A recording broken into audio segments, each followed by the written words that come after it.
Сәлем достар, менің каналыма қош келдіңіздер.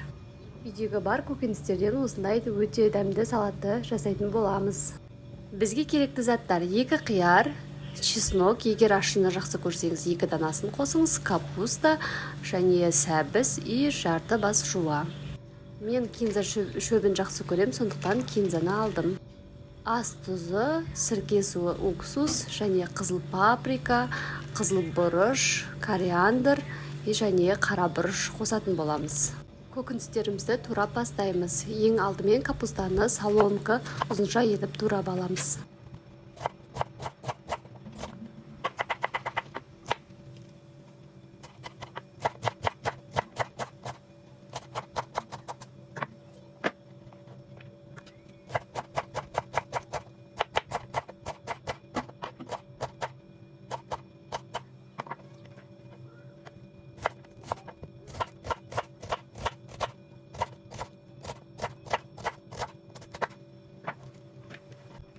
Енді сәбізімізді теркадан өткіземіз.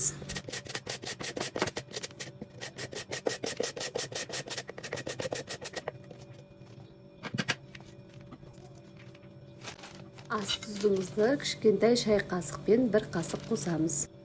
Сірке су уксусымыздан да кішкентай қасықпен жарты қасықтай құямыз. Енді қолымызбен жақсылап тұрып, мыжғылап тұрып, сәбізіміз бен капустамызды өлтіріп аламыз. Міне біздің капуста сәбізіміз осылай болып шығады. Қиярымызды енді видеодағыдай қылып тураймыз. Егер сіздер қызанақты помидорды жақсы көретін болсаңыздар, оны да қосуға болады.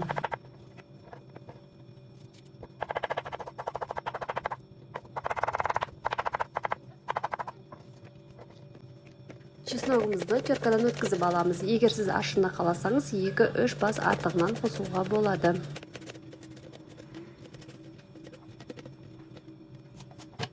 Мен кинза шөбінің дәмін, иісін өте жақсы көремін, сондықтан да кез келген тамаққа және салаттарға қосамын. Жуамызды да осылай майда етіп турап аламыз. Және қызып тұрған майда жақсылап алтын түстес болғанша қуырып аламыз.